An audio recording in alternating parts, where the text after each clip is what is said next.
and glad you brought that one our way.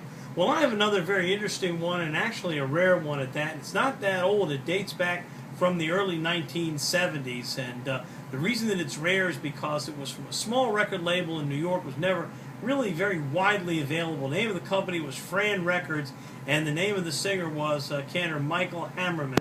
Now, a couple of weeks ago, you remember that we played that selection by Cantor Saul Hammerman, who was very well known in Baltimore for many, many years, and we got to know him when I was singing in the choir at Bethphilia.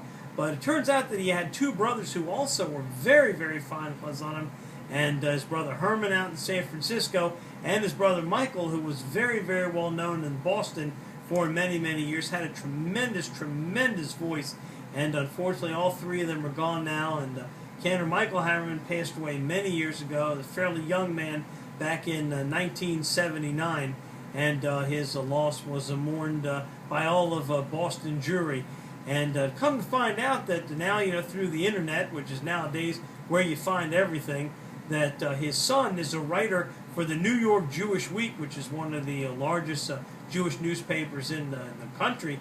And he made a whole blog about his father, and he talked about this very, very rare 1971 album that his father made. And he wrote in the blog that it was long out of print, it was very rare, and you can't find it.